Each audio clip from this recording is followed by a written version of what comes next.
Assalamualaikum warahmatullahi wabarakatuh. Bismillahirrahmanirrahim. Alhamdulillahirabbil alamin. Wa bihi nasta'in ala umuri dunya waddin.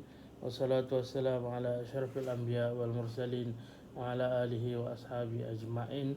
Rabbi shrah li sadri wa yassir li amri wahlul 'uqdatam min lisani yafqahu qawli. Wa la hawla wa la quwwata illa billahil aliyyil azim. Syukur kita kehadrat Allah Subhanahu Wa Taala dengan limpah kurnianya dapat kita bersama lagi pada pagi ini. InsyaAllah kita masih kita punya menyambung perbincangan kita dalam pengajian Fiqhul Munakahat, dan kita masih menggunakan kitab Idahul Bab karangan Syekh Daud Al-Fatani. Kita sampai pada faedah kata Syekh Ibn Hajar di dalam kitabnya Tuhfatul Muhtaj, sunat meletakkan tangan ke atas ubun-ubun isterinya ketika mula bertemu. Ini ketika pertama sekali kita bertemu dengan isteri selepas akad nikah, maka dah halal bagi kita, dan kita pegang ubun-ubunnya.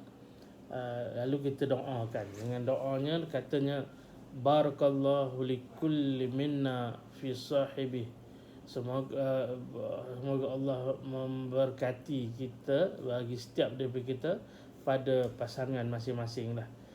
Okey, itu doanya. Dan maka apabila nak melakukan persetubuhan, ada lagi sunat ketika nak bersetubuh pula dengan isterinya, disunatkan menutupi badan mereka dengan sehelai kain dan mendahulukan dengan bersuci, memakai wangi-wangian, mengucuk, bersenda gurau yang membangkitkan syahwat mereka.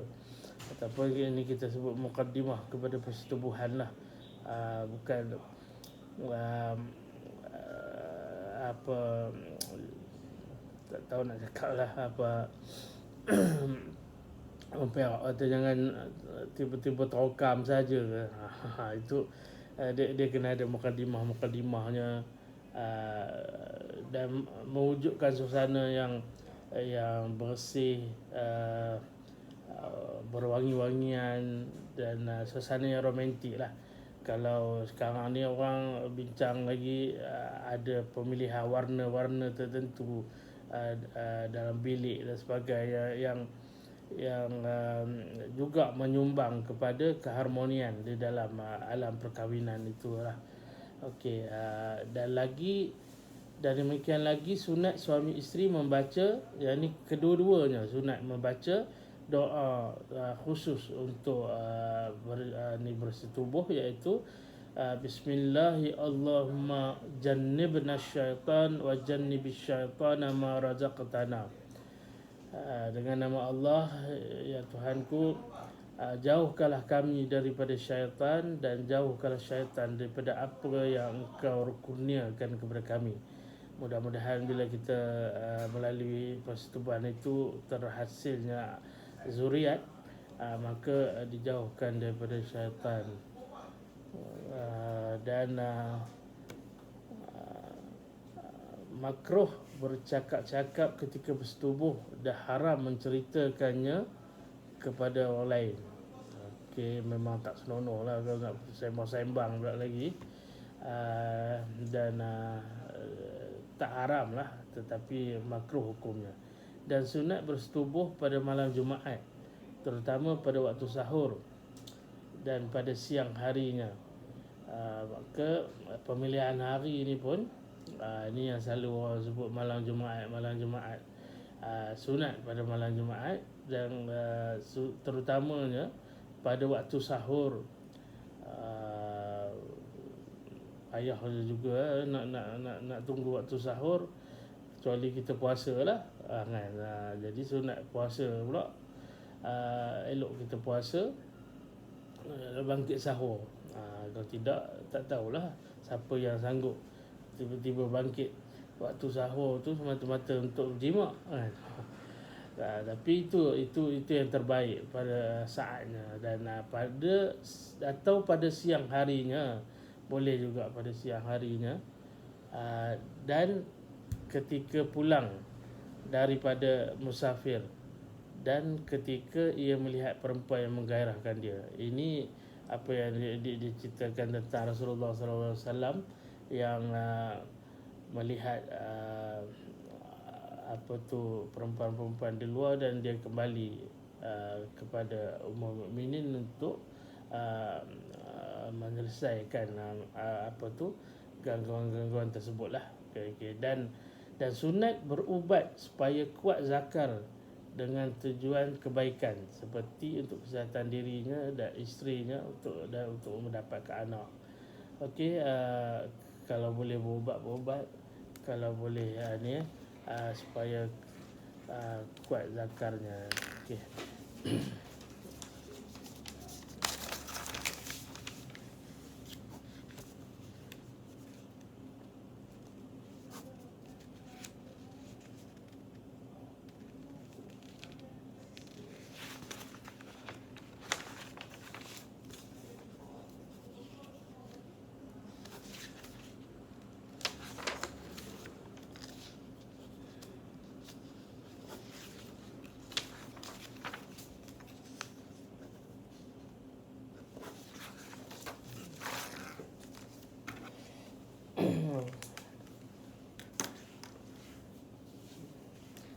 Okey, minta maaf tuan, ada minta sign tadi.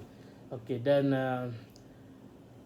memang ini asas lah, persetubuhan ni asas dalam perkahwinan. Dan walaupun tak semua perkahwinan itu semata-mata untuk setubuh saja, tetapi kalau tak mampu bersetubuh ataupun gagal untuk berlakunya persetubuhan, dia mungkin menganiayai pasangan dan sebagainya lah.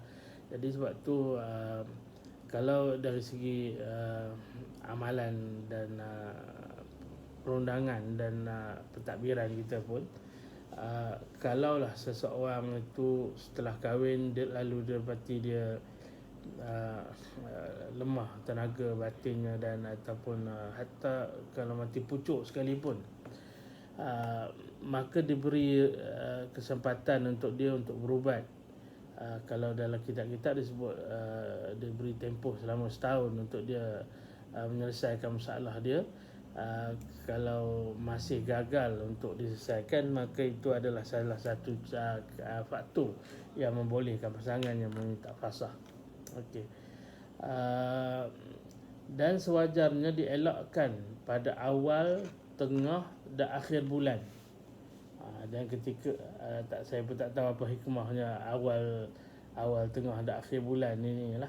Kalau sewajarnya dielakkan, tapi bukan haram dan bukan makruh pun. Tak tahu lah ada kena-mengena dengan ni ke, gaji hujung bulan ke, tak tahulah. Tapi ini yang disebut dalam kitab. Dan ketika terlalu kenyang dan ketika memuncak syahwat kerana menghayalkan rupa perempuan yang bukan mahram. Okey, ialah kalau syahwat itu memuncak kerana perempuan lain, maka redakan dulu, bawa tenang, dan supaya dia tidak menghayalkan perempuan lain ketika bersama dengan pasangan dia. Itu mungkin benda ni berlaku lah. Walaupun tidak haram, tetapi ianya adalah merupakan satu yang tidak sewajarnya berlaku lah dalam hubungan perkahwinan. Kemudian sunat apabila suaminya telah inzal, dia menanti sehingga isterinya inzal pula. Wallahu a'lam. Itu sedikit tentang kaedah ataupun adab dalam perkahwinan. Maknanya suami kena pastikan isteri dia mendapat kepuasan dululah sebelum dia melepaskan atau inzal lah. Dan yang ni bagi orang dah kahwin, dia faham lah, insyaAllah. Okey, dan demikian lagi disunatkan menyuruh dua orang saksi bertaubat sebelum majlis akad nikah jika tidak diketahui latar belakang mereka. Okey, dalam hal ini amalan yang kita buat pun di dalam akad nikah, perkahwinan, naik dan sebagainya, kita tidak meminta semata-mata saksi. Kita minta semua yang hadir itu beristighfar dengan andaian bahawa istighfar itu kita mohon ampun dengan Allah, maka diterimalah taubat kita secara zahirnya, dan kita kembali kepada keadaan biasa yang tidak fasik. Kerana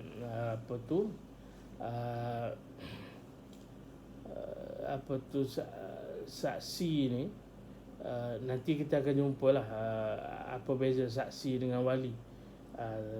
Sekurang-kurangnya wali itu dia tidak fasik, walaupun dari segi saksi dia tidak hanya sekadar tidak fasik, tetapi dia mestilah bersifat dengan sifat adil. Okey, itu nanti kita akan tengok apa perincian dia. Dan sunat disaksikan bahawa perempuan yang hendak dinikahi itu redha, seperti perempuan yang telah baligh dan berakal. Okey, yang ni sekarang ni Dr. Naim yang akan pastikan. Tapi semua yang hadir itu pun saksi dan sebagainya perlu jugalah melihat dari sudut-sudut ini. Kalau ada masalah perempuan tu tak balik dan tak berakal ke contohnya, dia adalah perkiraan lain yang perlu kita buat. Jangan kita asal jadi je lah. Jadi perlu sunat kita disaksikan, kita dipastikan lah bahawa perempuan yang dinikahi itu memang sesuai untuk menempuh alam perkahwinan. Demikian lagi sunat bagi bapa mendapatkan kesaksian atas keredaan anak gadis. Ini pun kita buat. Tuan Naim akan sekali lagi mohon orang kata bertemu dengan gadis tu, bertanya sekali lagi sebelum diakadkan itu, adakah dia setuju dengan perkahwinan tu. Tetapi tidak wajib dan tidak menjadi syarat sah nikah jika berkata saudara perempuan atau wali perempuan itu kepada seorang lelaki bakal suami itu, saudara, aku izinkan dia untuk dinikahi oleh kamu, maka harus lelaki itu menerima nikahnya.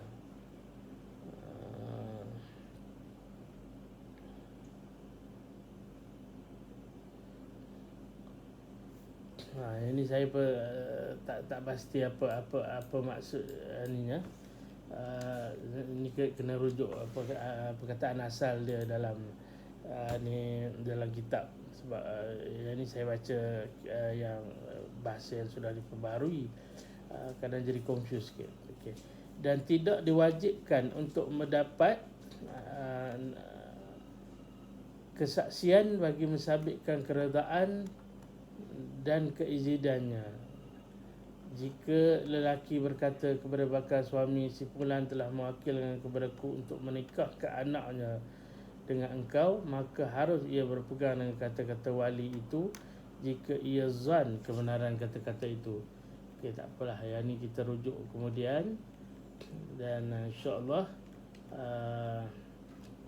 kita akan bincangkan balik nantilah. Dan demikian lagi disyaratkan bagi sahnya kesaksian pada redha perempuan yang hendak dikahwini itu dengan mendengar pengakuan dan melihat mukanya. Okey, kaedah nak minta nak tahu redha atau tidak perempuan tu untuk bernikah, melihat mukanya. Dan tidak sah saksi yang menyaksikan perempuan yang tertutup mukanya semata-mata hanya mendengar suaranya. Maka jika saksi mengenali perempuan itu atau mengetahui nama dan bangsanya sahaja, maka harus menjadi saksi atas perempuan tersebut yang dimaklumkan oleh seorang atau dua orang yang adil, seperti katanya perempuan itu adalah anak sepulan atau lainnya. Okey, ini kaedah penyaksian itulah, mana saksi itu hendaklah mengenali perempuan tu dan diambil kesaksiannya itu kena tengok mukanya dan dengar suaranya. Itu lebih meyakinkan. Dan demikian lagi, sunat jangan dinikahkan anak perempuan yang gadis sehinggalah ia balik, dan sunat meminta izin daripadanya. Okey, sunat wali itu minta izin dengan perempuan tu, dan kalau boleh biar dia balik dululah. Maknanya tidak digalakkan untuk mengahwinkan perempuan yang belum balik, kerana sebenarnya tidak ada manfaat pun sebenarnya,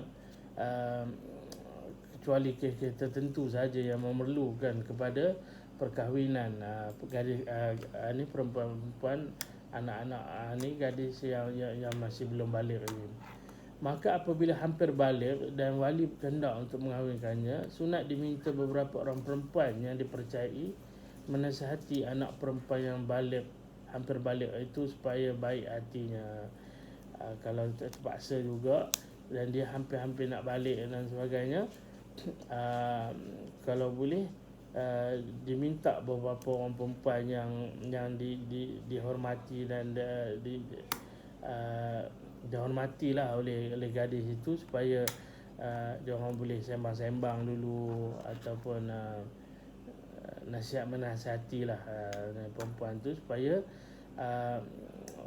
jinak hati dia, tidaklah dia apa nak sebut, orang Perak kata 5,000 hati tu nak kahwin. Jadi kalau boleh, bahasa hari ni dikaunselingkan dululah sebelum dikahwinkan dengan perempuan yang belum balik ini.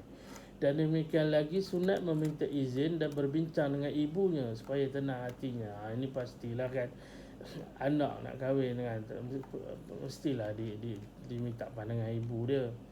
Okey, dan setengah daripada itulah, cuma setengah-setengah tu memang kita kata hak wali itu adalah hak bapa ataupun datuk dan kerabat-kerabat belah-belah lelaki ni. Tetapi itu tidak bermakna guna kuasa veto je. Maknanya bapa bincanglah dengan ibu anak dia kan. Dan begitu juga dengan wali-wali yang lain. Tak boleh ikut cakap aku tak kira, aku wali, ikut hak aku lah nak kahwin kan. Tak boleh begitu kan. Dan demikian lagi, sunat meminta izin ibu. Dan setengah daripada sunat bernikah itu mengadakan walimatul urus. Okey, dan sunat muakkad membuat kenduri, iaitu jemputan menikmati jamuan sebagai satu kemeriahan selepas akad nikah. Dia tak timbul soal besar atau tidaknya kenduri tu. Tapi Nabi sebut dalam hadis dia, aulim walau bisyat, buatlah kenduri walaupun dengan hanya seekor kambing saja. Okey. Dan afdalnya walimah itu selepas bersetubuh. Ini apa yang dilakukan oleh Nabi. Selepas bersetubuh baru dia buat walimah tu. Yang ini jarang-jarang lagi yang kita buat zaman sekarang ni. Kecuali dulu ada kot orang buat 7 hari 7 malam lah apa walimah ni, kenduri kahwin ni. Tapi sekarang ni tak ada lah, orang buat sekali je, itu pun selepas akad nikah terus kenduri. Tapi sunnahnya kalau boleh selepas persetubuhan baru buat kenduri.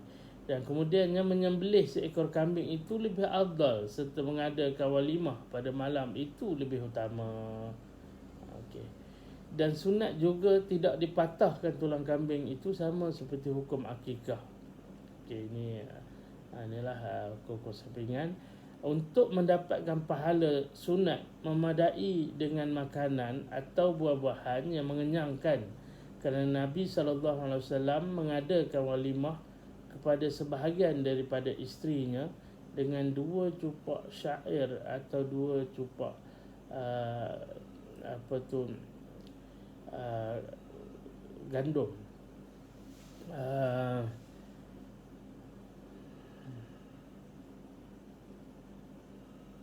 Menurut satu riwayat yang lain, Nabi SAW mengadakan walimah untuk isterinya Siti Safiyah dengan buah tamar, minyak dan dadih kering, serta menyuruh Sayyidina Abdul Rahman bin Auf menyembelih seekor kambing. Masya Allah, tuan-tuan tengok macam mana perkahwinan Nabi, betapa berkatnya, dengan mudah sangat kan, dengan buah tamar dikenurinya, dadih dan seekor kambing itu.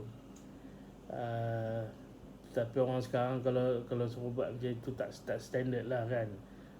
Jadi terpulang tuan ikut keadaan semasa lah. Tapi kita nak sebutkan dalam urusan ni, orang yang ada duit tak apalah kan, dia ada duit. Tapi yang tak ada duit jangan sampai tak nak berkahwin, ataupun jangan sampai kahwin tapi tak buat kenduri hanya kerana tak ada duit nak buat besar-besar. Itu kalau mampu seekor kambing. Kalau tak mampu buat roti canai pun jadilah kan, sekurang-kurangnya ada. Dan tak perlu kita nak hina ataupun nak rasa rendah diri dengan kemampuan yang ada. Tak guna pun sebenarnya kita nak bergolok gadai hanya semata-mata nak memuaskan hati masyarakat, sedangkan yang akan menanggung lepas tu adalah pasangan tu sendiri. Jadi berpada dengan apa yang ada, buatlah sekadar yang termampu. Okey. Bermula menghadiri walimah itu fardu ain, kecuali jika ketidakhadiran itu diredai oleh orang yang menjemput. Maknanya kalau kita betul-betul tak mampu nak hadir, kita sebut betul-betul, insya-Allah aku tak dapat hadir, sebut macam tu. Agak yang menjemput tu fahamlah keadaan orang yang dijemput tu. Hari ni bukan semualah, tapi banyak situasi terlalu ramai kita yang berkahwin. Kadang-kadang dalam seminggu tu semua nak buat Sabtu Ahad, satu hari tu 4-5 pasang kan, tak terkejar. Akhirnya itulah, kita hanya sebut insya-Allah saja, insya-Allah, tapi dalam hati memang tak nak pergi lah, tak larat nak pergi. Jadi lebih baik kita kata kalau yang mana betul kita yakin tak mampu nak pergi, bagi tahu betul-betul lah, supaya orang tidak terharap-harap dan sebagainya. Kalau ni senang pengurusan orang yang menjemput, dah tahu dah siapa yang terpaksa, yang bakal akan hadir kenduri dia. Okey. Menerima jemputan ataupun menunaikan jemputan bagi kenduri kahwin ni hukumnya fardu ain. Dia bukan fardu kifayah. Maknanya semua orang yang dijemput wajib hadir, kecuali ada hal-hal yang tertentu yang diterima oleh syarak. Dan satu pendapat pula sunat saja. Ada juga yang mengatakan sunat, tapi yang masyhurnya adalah diwajibkan bagi khusus untuk kenduri kahwin ini. Okey, dan syarat wajib menghadiri walimah tidak hanya ditentukan untuk orang kaya saja, dan menghadirinya pada hari yang pertama saja. Kalau 7 hari 7 malam tu, okey, yang wajibnya hari pertama, lepas tu sunat saja tinggal, dan okey, ada sebut kemudian lah, sekiranya berlanjutan selama 3 hari, tidak wajib pada hari yang kedua, malahan makruh pada hari yang ketiga. Tu 2 hari je yang eloknya. Syarat untuk pergi kenduri kahwin ni, jangan kenduri itu, dalam kenduri itu berlaku apa kita kata, diskriminasi lah antara yang miskin kaya. Dia hanya jemput orang kaya, orang miskin tak jemput. Lepas tu kalau jemput pun ada tempat beza-beza, ada nampaklah menunjukkan perbezaan-perbezaan yang memang tidak digalakkan sama sekali untuk kita menunjukkan jurang perbezaan antara kedudukan kita dalam masyarakat. Dan juga disyaratkan tiada majlis, dalam majlis itu orang yang menyakiti ataupun tidak disenanginya atau tidak setara.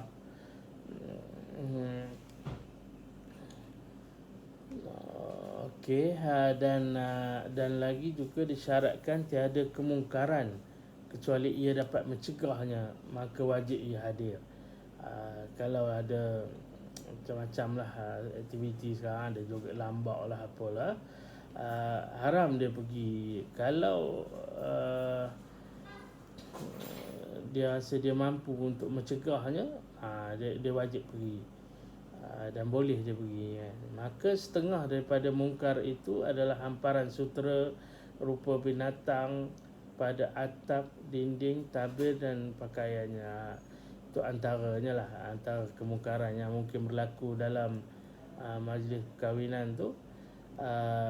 Dia buat gobah apa sekarang ni, ataupun hiasan-hiasan pelamin dan sebagainya yang menyerupai binatang-binatang dan sebagainya. Kemudian tidak dikira mungkar pada hamparan atau bantal. Begitu juga jika sudah terpotong kepalanya atau perupa pohon-pohon kayu semata-mata. Itu konsep inilah patung dan hukum hakam yang berkaitan dengan dia lah. Kalau lantai tu tempat yang tak dihormati, mungkin orang boleh pijak dan sebagainya, atau orang boleh langkah begitu, dia tidak dikira patung, dan itu boleh dibolehkan. Sama juga dengan mainan anak. Kita patung bear, apa borang lah, apa semualah kita belikan untuk anak-anak, untuk anak-anak main campak-campak sepak semua tak ada masalah. Tapi kalau untuk disimpan jadi perhiasan, itu diharamkan. Dah haram melukis gambar pada segala binatang. Okey.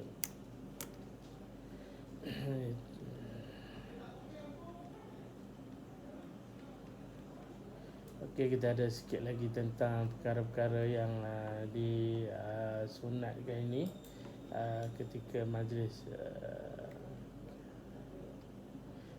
Okey, tidak gugur fardu menghadiri walimah itu dengan sebab puasa. Tetapi jika ia puasa sunat, berbuka itu lebih afdal. Sekiranya ia meneruskan puasanya akan menyinggung perasaan orang yang menjemputnya. Dan hendaklah diniatkan berbuka itu untuk menggembirakan hati saudara se-Islamnya. Kalau dia puasa sunat, afdal berbuka, dia dapat pahala menggembirakan hati saudara dia. Tapi kalau dia contohnya puasa sunat 6 lepas inilah, bulan Syawal contohnya, kebetulan hari hari itu dia buat saudara dia buat kenduri kahwin, dia datang dalam keadaan dia memang tinggal 1 hari lagi nak cukup 6. Afdal dia terus berpuasa, sebab kalau dia buka habis puasa 6 dia. Dan dia kena jelaskanlah kepada tuan rumah, insya-Allah tuan rumah takkan tersinggung lah.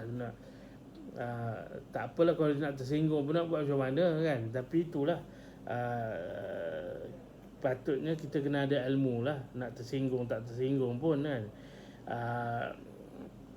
tak wajar kita nak paksa orang. Kehadiran dia tu pun dah besar rahmat, dah membawa keberkatan kepada majlis tu. Bukan semestinya wajib dia makan dan sebagainya kan. Jadi itulah antara ni beberapa tua lah apabila berlakunya jemputan ketika musim atau kita terpaksa berpuasa sebagainya lah. Dan sekiranya puasa fardu haram berbuka. Okey. Ialah mungkin dia puasa qada ke ataupun puasa nazar ke, dia tak boleh berbuka hanya semata-mata nak meraihkan tuan rumah. Dah harus memakan makanan yang dihidang tanpa keizinan, dan jangan ia mengambil makanan selain daripada untuk dimakan oleh dirinya saja. Yang ni kalau nak bincang ni panjang juga ni kan. Ini ada siap bawa siang lagi, bawa plastik lah apa, bawa sebenarnya tuan-tuan, orang jemput makan kenduri tu, dia tak kira lah makanannya banyak ke apa ke. Dia jemput untuk orang yang hadir tu kan. Dia taklah untuk untuk bawa balik ke rumah apalah kan. Betul dia jemput tu seisi keluarga, tapi keluarga yang hadir lah, yang tak hadir tu nak buat macam mana? Macam kita dengan kawan ajak, jom aku belanja, okey, belanja, pergi makan lah kan, bukan siap buat bungkus balik pula untuk anak-anak isteri dalam rumah kan. So itu memang common sense dia begitulah. Jadi tak wajar kita ambil makanan selain daripada apa yang untuk dimakan untuk diri kita je. Dah harus mengambil makanan yang diketahui akan redha tuannya. Mana kalau boleh, kalau terpaksa juga anak tak makan rumah ke apa ke, bagi tahu kat tuan dia, insya-Allah kalau tuan dia okey lah, tak ada masalah. Dah harus menaburkan wang dirham, dinar, gula dan lainnya pada majlis pernikahan dan lainnya. Ini kita tak tahulah adat setempat dan sebagainya. Tabur duit lah apalah untuk kerajaan, hanya semata-mata dalam majlis walimah pernikahan sahaja, untuk mungkin memeriahkan suasana, dengan syarat tidak timbul riak lah apa semua, tidak timbul fitnah dan tidak timbul pergaduhan dan sebagainya. Dah harus memungutnya dan meninggalkannya lebih utama. Okey. Ini zaman dulu lah, sekarang tak ada lah kot kan. Wallahualam, tak tahu kat mana ada pernah buat benda-benda macam ni. Masalah wajib orang yang berkahwin itu mengajar isterinya atau gundiknya mengenai hukum haid dan perkara yang haram ketika haid, seperti haram sembahyang dan puasa. Ini kewajipan suami kena mendidik atau mengajar isterinya. Kalau dia tak mampu, dia kena cari guru. Kalau dia ataupun dia kena benar kat isteri dia mencari guru di mana-mana untuk belajar benda tu. Wajib mengqadakkan puasa, tetapi tidak wajib mengqadakkan sembahyang yang ditinggalkan ketika haid dan lainnya. Wajib mengajarkan etika ahli sunnah wal jamaah dan menakutkannya dan peringatan apabila ia tidak mengambil berat urusan agama dan lainnya daripada segala hukum yang fardu ain. Wallahul muwaffiq lis-sadad. Allahu alam. Setakat itu dulu. Ini baru mukadimah pun tuan-tuan, perkara-perkara yang disunatkan dan wajar ditinggalkan dalam akad majlis akad nikah dan kenduri kendara dan sebagainya lah. InsyaAllah mudah-mudahan kita dapat mengambil iktibar sedikit sebanyak. Yang ini belum masuk lagi bab rukun, syarat dan sebagainya. Yang tu kita akan cuba perincikan dan kita akan kupas dengan lebih terperinci lah, insyaAllah. Mudah-mudahan apa yang saya sampaikan dapat diambil manfaat bersama. Yang baik itu daripada Allah, kesilapan dan kelemahan adalah daripada kelemahan saya sebagai manusia. Wabillahi taufiq wa hidayah. Wassalamualaikum warahmatullahi wabarakatuh.